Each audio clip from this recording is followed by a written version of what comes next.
वालेकुम बेटा, हम लोग इनऑर्गेनिक केमिस्ट्री में एस ब्लॉक एलिमेंट्स को पढ़ रहे हैं। एस ब्लॉक एलिमेंट्स में आज हम लोगों ने पिक्यूलियर बिहेवियर ऑफ लिथियम को पढ़ना है। ग्रुप 1A में लिथियम का पिक्यूलियर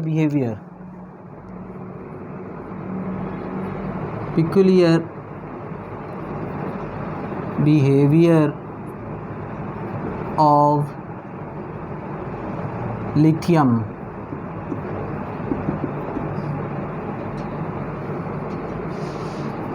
लिथियम का peculiar behaviour, peculiar mean strange. Lithium थोड़ा सा अपने बेटा बाकी ग्रुप के मेंबर से डिफरेंस इन बिहेवियर शो करता है। इसको हम पिक्यूलियर बिहेवियर ऑफ लिथियम बोलेंगे। अच्छा, सिर्फ लिथियम ही नहीं बेटा, पीरियोडिक टेबल में हर फैमिली का जो टॉप मोस्ट मेंबर है वो rest of the member of the family से डिफरेंसेस शो करता है वाज़े तौर पर। मिसाल तो पहले ग्रुप में लिथियम है, दूसरे में टॉप में बेरिलियम है, तीसरे में बोरान है, फिर कार्बन है चौथे में, इस तरह नाइट्रोजन, फास्फोरस, ऑक्सीजन, ठीक है ना, और फ्लोरीन। ये बेटा अपने फैमिलीज़ के बाकी मेंबर से थोड़ा सा स्ट्रेंज बिहेवियर, डिफरेंस शो करते हैं। तो आज हम लिथियम की बात कर रहे हैं कि लिथियम का पिक्यूलियर बिहेवियर क्या होगा अल्कली मेटल्स में। अल्कली मेटल्स को थोड़ा सा दोहरा लें। Lithium, sodium, potassium, rubidium, caesium, francium को हम नहीं डिस्कस करेंगे, आर्टिफिशियल एलिमेंट है। तो इनमें लिथियम जो है अपने बाकी मेंबर से डिफरेंसेस शो करेगा। अब ये डिफरेंसेस शो करने की बेटा वजह क्या है? दो इम्पॉर्टेंट वजूहात हैं। एक, जब हम न्यूट्रल एटम की बात करते हैं तो न्यूट्रल एटम का बेटा एक्सेप्शनल स्मॉल साइज़ है। Exceptional small size of lithium, lithium atom जो है इसका एक्सेप्शनल स्मॉल साइज़ है। और दूसरा बेटा high charge density of lithium ion. जब लिथियम इलेक्ट्रॉन लूज़ करके लिथियम आयन बन जाता है तो बेटा इस आयन की चार्ज डेंसिटी बहुत ज़्यादा होगी बाकी अल्कली मेटल के कैटाइंस के मुकाबले में, ठीक है जी। बेटा एक्सेप्शनल स्मॉल साइज़, लिथियम के पास 3 इलेक्ट्रॉन और 3 प्रोटॉन होते हैं। पहले शेल में 2 इलेक्ट्रॉन होंगे और दूसरे में 1 होगा। तो बेटा इसका अपने बाकी मेंबर्स के मुकाबले तो एक्सेप्शनल स्मॉल साइज़ है। इस एक्सेप्शनल स्मॉल साइज़ की वजह से लिथियम एटम जब छोटे छोटे एटम है तो बेटा लैटिस के अंदर लिथियम की जो लैटिस बनेगी ये कंपैरेटिवली हार्ड होगी। लिथियम कंपैरेटिवली हार्ड मेटल है, बाकी अल्कली में है ये भी सॉफ्ट, लेकिन बाकी अल्कली मेटल के मुकाबले में हार्ड मेटल है, ठीक होगी बात। और हार्ड होने की वजह से और छोटे एटम होने की वजह से, पैकिंग क्लोज होने की वजह से इसका melting point rest of alkali metal के मुकाबले में ज़रा ज़्यादा है। तो हाई मेल्टिंग पॉइंट है because of its exceptional small size, इसका हाई मेल्टिंग पॉइंट होगा, ठीक होगी बात। अब दूसरी इम्पॉर्टेंट बात जो बेटा इसी स्मॉल साइज़ के साथ रिलेट करती है, गो कि वो एक डिफरेंट कैरेक्टरिस्टिक बन जाएगा लेकिन वो रिलेटेड ही एक्सेप्शनल स्मॉल साइज़ से ही है। वो ये है कि बेटा जिस वक्त लिथियम का हम एटम का देखते हैं तो लिथियम के न्यूक्लियस और आउटर इलेक्ट्रॉन के दरमियान शील्ड कर रहे हैं सिर्फ 2 इलेक्ट्रॉन, लिहाजा effective nuclear charge outer electron तक जो है वो इतना कम नहीं है जितना कि सोडियम, पोटाशियम वगैरह में हो जाता है। लिहाजा लिथियम अपने आउटर इलेक्ट्रॉन को इतना आसानी से लूज़ करने की टेंडेंसी नहीं रखती जितनी कि हमें सोडियम, पोटाशियम और रुबिडियम में नज़र आती है। सो कंपैरेटिवली ये लेस इलेक्ट्रोपॉजिटिव होती है। ये भी मैं इसी पे एक्सेप्शनल स्मॉल साइज़ में बेटा इसको मेंशन कर रहा हूँ कि ये लेस इलेक्ट्रो पॉजिटिव होगी, लेस इलेक्ट्रो पॉजिटिव होती है। अब बेटा जब ये लेस इलेक्ट्रो पॉजिटिव होगी तो इसका अंदाज़ा हमें कहाँ से हो सकता है? मिसाल के तौर पे अगर हम रिएक्टिविटी की बात करें तो it react slowly with water, ये पानी के साथ रिएक्ट स्लोली विद वाटर। पानी के साथ ये स्लो रिएक्शन करती है लेस इलेक्ट्रोपॉजिटिव होने की वजह से। मसलन बाकी अल्कली मेटल जो है उनका पानी के साथ बहुत विगोरस रिएक्शन है, बहुत तेज़ रिएक्शन होता है, जबकि लिथियम जो है बेटा ये पानी के साथ स्लो रिएक्ट करती है, क्योंकि ये इतनी इलेक्ट्रोपॉजिटिव नहीं होती कि जितनी के बाकी अल्कली मेटल होती हैं, और फिर इस वजह से इसकी रिएक्टिविटी कंपैरेटिवली कम होगी। सो कंपैरेटिवली आप यूँ कह सकते हैं लेस रिएक्टिव मेटल है as compare to other alkali metals. ठीक है, यानी अल्कली मेटल के मुकाबले में ये कंपैरेटिवली है तो ये भी अल्कली मेटल लेस रिएक्टिव है as compare to other alkali metals. इसी तरह बेटा बुक में तो उसने बताया है कि जैसे Na2C2 बनता है, पोटाशियम का कार्बाइड बनता है, लिथियम कार्बाइड नहीं बनता, लेकिन लिथियम कार्बाइड बनता है बट रिएक्शन बहुत स्लो होगा। ये रिएक्शन क्या है बेटा, आपने एलिफेटिक हाइड्रोकार्बन में एसिटाइलिन को पढ़ा है। एसिटाइलिन का रिएक्शन अगर सोडियम मेटल के साथ हो, चलें इक्वेशन अगर बैलेंस करें तो बेटा इसको बोलते हैं डाई सोडियम एसिटालाइड, ये साल्ट है, डाई सोडियम एसिटालाइड। ये डाई सोडियम एसिटालाइड है, हाइड्रोजन प्रोड्यूस होगी, लेकिन लिथियम का ये रिएक्शन अकॉर्डिंग टू बुक, हमारी जो इंटर की बुक उसने मेंशन किया, लेकिन बेटा लिथियम का भी Li2C2 बनता है, Li2C2 बनता है, लेकिन बहुत लेस रिएक्टिव है as compare to sodium. Sodium acetylene से रिएक्शन करके डाई सोडियम एसिटालाइड बनाती है, पोटाशियम बनाएगी, लिथियम बहुत स्लो ये रिएक्शन देती है। ठीक होगी बात। अब ये सारी बातें बेटे इसके लेस इलेक्ट्रोपॉजिटिव होने के साथ रिलेट कर रही हैं, और लेस इलेक्ट्रोपॉजिटिव होना इसके एक्सेप्शनल स्मॉल साइज़ के साथ रिलेट कर रहा है कि because of the exceptional small size of the lithium, lithium is a hard metal as compare to other alkali metal, lithium has high melting point, comparatively बहुत high melting point होता है। ठीक है, इसका मेल्टिंग पॉइंट 180 पे है, उसके बाद सोडियम का 98 पे आ जाता है, पोटाशियम का 63 पे। पोटाशियम और 63 में इतना बड़ा गैप नहीं, लिथियम और सोडियम में बहुत बड़ा गैप है। तो हार्ड मेटल है, कंपैरेटिवली मेल्टिंग पॉइंट एक्सेप्शनली ज़्यादा है, लेस इलेक्ट्रोपॉजिटिव है अपने स्मॉल साइज़ की वजह से, और लेस इलेक्ट्रोपॉजिटिव होने की वजह से लेस रिएक्टिव है, पानी के साथ स्लो रिएक्ट करती है। ठीक होगी बात, एसिटाइलिन के साथ रिएक्शन नहीं करेगी या स्लो रिएक्शन देगी। So all these characteristics of the lithium attribute to its exceptional small size. उसके बाद आ जाती है बेटा जब लिथियम आयन बनता है, इसमें बहुत सारी फिर वास्ट किस्म की बातें आ जाएंगी कि लिथियम आयन जब बनेगा तो लिथियम आयन की इलेक्ट्रो पॉजिटिविटी लिथियम आयन की चार्ज डेंसिटी बहुत ज़्यादा होती है। ठीक होगी बात, ये बाद में पहले यहाँ पे आपको फिर इनके करैक्टरिस्टिक्स पे आ जाते हैं। बेटा ये फ़र्ज़ करें लिथियम एटम है, लिथियम एटम अपने आउटर शेल से जब इलेक्ट्रॉन एक लूज़ कर देगी तो लिथियम आयन बन जाएगा। चार्ज डेंसिटी से क्या मुराद होता है, ये हमने इससे पहले भी एक लेक्चर में ये बात पढ़ी थी। चार्ज टू साइज़ रेशो को कहते हैं, चार्ज ओवर साइज़ को। अब बेटा बाकी अल्कली मेटल लाइक सोडियम भी पॉजिटिव आयन बनेगा, पोटाशियम, रुबीडियम, सीजियम भी पॉजिटिव आयन बनेगा, लेकिन क्योंकि उन आयन्स के कैटायन के साइजेस बहुत ज़्यादा होते हैं तो उनकी चार्ज डेंसिटीज़ जो होती हैं वो कम होती हैं। ठीक है, साइज़ ज़्यादा होगा ना तो साइज़ का चार्ज डेंसिटी से इन्वर्स रिलेशन है। सोडियम आयन पे भी चार्ज +1 है, लिथियम पे भी, पोटाशियम पे, रुबीडियम पे, लेकिन उनके साइजेस बहुत बड़े बड़े, उनकी चार्ज डेंसिटीज़ कम होगी।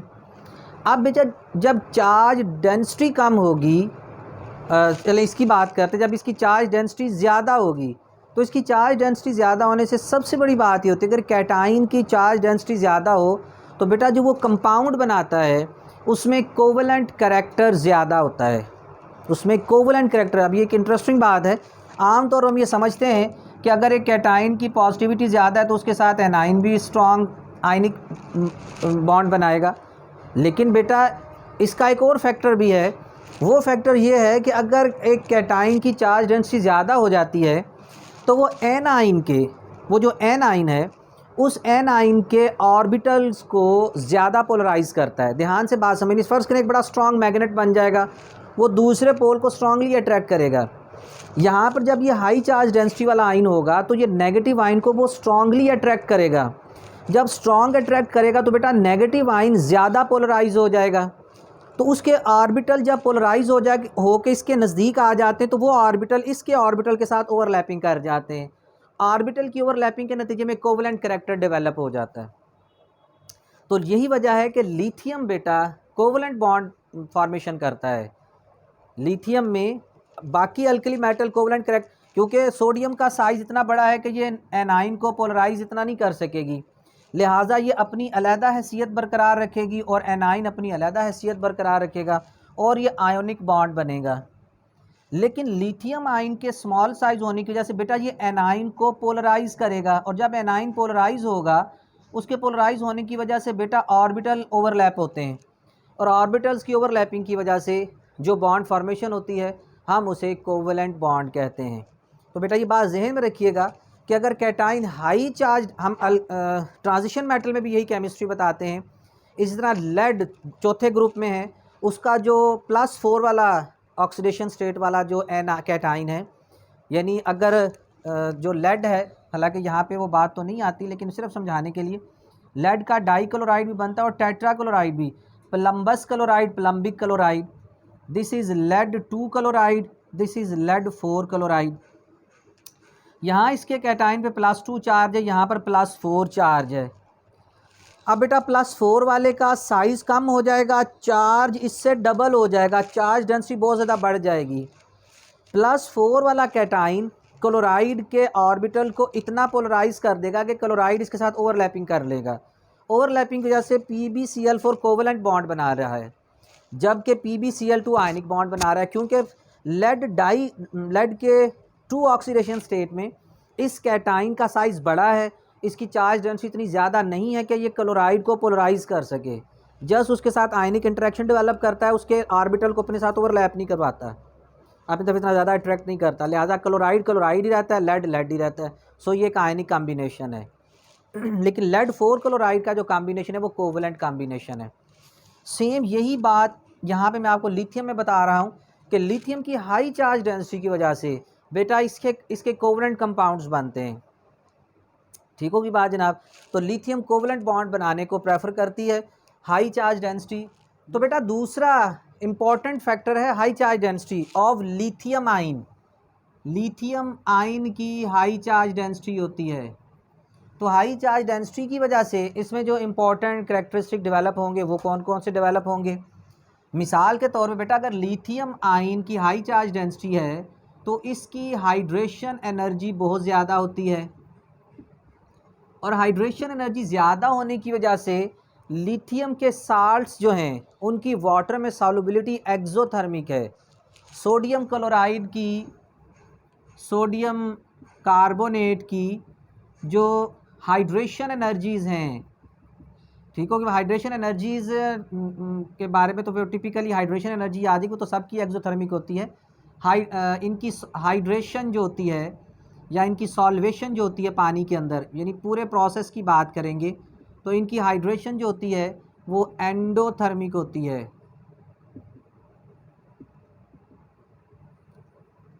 ठीक है जी। पोटाशियम क्लोराइड को बेटा पानी में डिज़ोल्व करें तो पानी वाज़े तौर पे ठंडा हो जाता है। एक टेस्ट ट्यूब में पोटाशियम क्लोराइड की कुछ क्रिस्टल पानी पहले लें थोड़ा सा, और टेस्ट ट्यूब को चेक करें, उस पर टैप वाटर को, उसके बाद उसमें कुछ क्रिस्टल पोटाशियम क्लोराइड मिला कर उसे जितना शेक करें, अब उस पानी को हाथ लगाएं, अच्छा खासा ठंडा हुआ होता है वो पानी। लेकिन लिथियम के जो साल्ट्स हैं उसकी हाइड्रेशन एनर्जी जो है वो नेगेटिव में यानी एक्सोथर्मिक में होती है। This is because of the high charge density of lithium ions, कि लिथियम आइन जब पानी में डिज़ोल्व हो जाएंगे और फिर पानी के साथ इंटरेक्शन डेवलप करेंगे तो ज़्यादा एनर्जी रिलीज़ होती है और नेट प्रोसेस एंड एक्सोथर्मिक होगा, एंडो नहीं होगा। तो लिथियम की जो है हाई चार्ज डेंसिटी की वजह से लिथियम के साल्ट्स की जो पानी में सॉल्युबिलिटीज़ हैं वो एक्सोथर्मिक में हैं, वो हाइड्रेशन जो होती है, सॉल्वेशन जो होती है वो एक्सो होती है, जबकि बाकी अल्कली मेटल के जो साल्ट्स हैं वो एंडोथर्मिक प्रोसेसेस देते हैं। लिथियम की बेटा हाई चार्ज डेंसिटी होने की वजह से हाई चार्ज डेंसिटी वाले एनाइन लाइक ऑक्साइड आइन के साथ इसकी एफिनिटी ज़्यादा होती है बनिस्बत लार्जर एनाइन के मुकाबले में। यही वजह है कि जो लार्ज साइज़ एनाइन्स होते हैं उनके साथ लिथियम थर्मली थर्मोडायनामिकली इतना स्टेबल नहीं है, और ऑक्साइड फॉर्मेशन के लिए इसकी एफिनिटी ज़्यादा है। तो क्या होता है तो थर्मोडायनामिकली ये ऑक्साइड ज़्यादा स्टेबल होने की वजह से लिथियम का कार्बोनेट हो गया, लिथियम का नाइट्रेट हो गया, ये बेटा हीट करने पर डिकम्पोज हो जाते हैं, जबकि बाकी अल्कली मेटल के कार्बोनेट्स डिकम्पोज नहीं होते। लिथियम क्योंकि ऑक्साइड फॉर्मेशन थर्मोडायनामिकली ज़्यादा स्टेबल है, high charge density of lithium आइन and it greater affinity for oxide आइन, तो ये साथ लिथियम का ये साथ कार्बन डाइऑक्साइड प्रोड्यूस करेगा। अगर मैं यहाँ पर साथ सोडियम कार्बोनेट की मिसाल दूँ तो बेटा ये हीट करने पर डिकम्पोज नहीं होगा, नो रिएक्शन। इसी तरह नाइट्रेट्स जो होते हैं वो डिफरेंट अंदाज से होंगे। लिथियम का नाइट्रेट तो जब डिकम्पोज होगा तो सीधा सीधा लिथियम ऑक्साइड बना देगा, साथ NO2 बनाएगा, ठीक होगी बात। जबकि सोडियम का नाइट्रेट जब डिकम्पोज होगा तो ये डिकम्पोज होके बेटा सोडियम का नाइट्राइट बनाएगा, साथ ऑक्सीजन बनाएगा। अच्छा, यहाँ पर बेटा साथ ऑक्सीजन भी प्रोड्यूस होती है। अच्छा, तो लिथियम नाइट्रेट का ये जो डिकम्पोज होना है ये डिफरेंट है बाकी अल्कली मेटल, और ये बेटा इसकी हाई चार्ज डेंसिटी, क्योंकि हम देखेंगे अल्कलाइन अर्थ मेटल के नाइट्रेट्स भी इसी तरह डिकम्पोज होते हैं। अब अल्कलाइन अर्थ मेटल पे रिलेटिवली उनका साइज़ कम होता है, उन पर डबल चार्ज यानी +2 चार्ज होता है, लाइक मैग्नीशियम उस पर +2 चार्ज होगा और उसका साइज़ अल्कली मेटल से कम होगा। तो वहाँ पर भी हम देखेंगे कि उनकी ऑक्साइड की तरफ टुवर्ड्स ऑक्साइड एफिनिटी ज़्यादा होती है, उनके भी कार्बोनेट हीट करने पर डिकम्पोज हो जाते हैं, नाइट्रेट हीट करने पर डिकम्पोज हो जाते हैं। और यही ऑक्साइड की एफिनिटी बेटा इवन अगर लिथियम हाइड्रोक्साइड हो तो अगर इसको स्ट्रांगली हीट किया जाए टू रेड हॉट तो लिथियम का ऑक्साइड बन जाएगा, जबकि बाकी अल्कली मेटल के हाइड्रो ऑक्साइड्स को अगर हीट करेंगे तो हीट करने पर no reaction, no product is formed, कोई रिएक्शन नहीं होगा, ठीक है।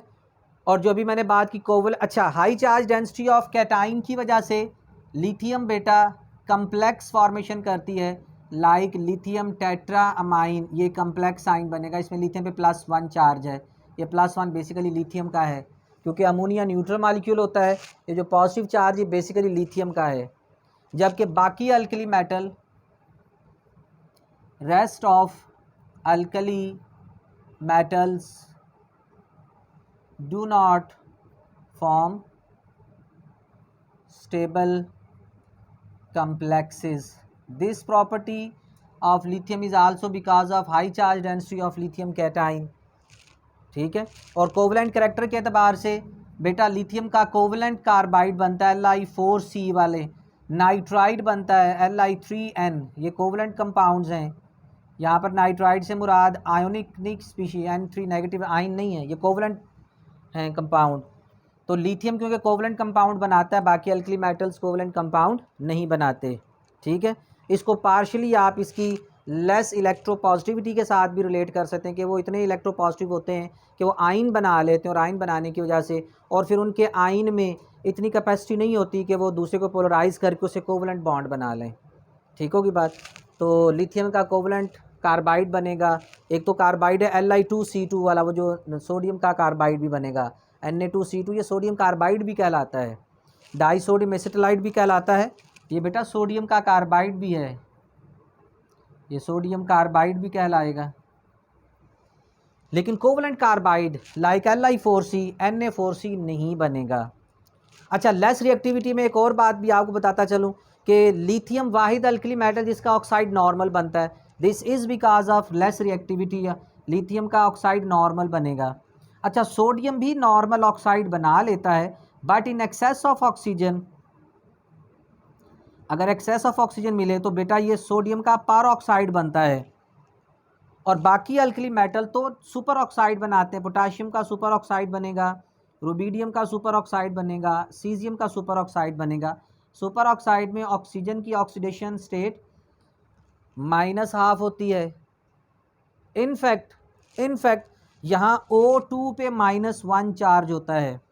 दरअसल ये मेटल्स इतनी रिएक्टिव होती हैं कि ये ऑक्सीजन के मॉलिक्यूलर ऑर्बिटल के अंदर अपना इलेक्ट्रॉन ट्रांसफ़र कर देते हैं, ठीक होगी बात। लिहाजा पोटाशियम पे +1 चार्ज आ जाएगा और O2 के ऊपर -1 चार्ज आ जाएगा, तो KO2 बनेगा। तो एक ऑक्सीजन का हिसाब निकालेंगे तो एक ऑक्सीजन के हिस्से आधा इलेक्ट्रॉन ही आएगा, हाफ। तो सोडियम का पर ऑक्साइड बनता है, लिथियम वाहिद है जो सिर्फ नॉर्मल ऑक्साइड बनाता है। This is because of less electropositivity, less reactivity of lithium metal from as compare to other alkali metals. अच्छा, यहाँ पे हम बात कर रहे थे कि कैटाइन उसका हाई चार्ज डेंसिटी वाला होने की वजह से इसके कम्प्लेक्स स्टेबल कम्प्लेक्सेस बनते हैं, बाकी अल्कली मेटल के स्टेबल कम्प्लेक्सेस नहीं बनते। ये कोवलेंट कार्बाइड बनाता है और नाइट्राइड बनाता है। ठीक होगी बात। ये बेटा हमारे पास लिथियम की high charge density of lithium के हवाले से, लेस रिएक्टिव होने के हवाले से, कुछ लिथियम के टिपिकल बिहेवियर के हवाले से आपसे कह सकते हैं, या strange behaviour, peculiar behaviour of lithium के हवाले से इसे समझ सकते हैं। तो बेटा ये हमारे पास लिथियम की कुछ इम्पॉर्टेंट इसके डिफरेंसेस थे अदर अल्कली मेटल्स के साथ। ये लॉन्ग क्वेश्चन के तौर पेपर में आ जाता है, इसमें से शार्ट क्वेश्चन भी बन जाते हैं। इन पॉइंट्स को याद करें, अगर आप याद करेंगे तो 14-15 पॉइंट्स आपको मिल जाएंगे। आप एटलीस्ट 8 से 10 पॉइंट भी लिखें तो ये लॉन्ग क्वेश्चन में 4 मार्क्स के लिए काफ़ी सफिशेंट बन जाएगा। अल्लाह पाक आपको समझ तौफीक अता फरमाए, अपनी हिफाजत अमान में रखे। अस्सलाम वालेकुम व रहमतुल्लाहि ताला व बरकातहू।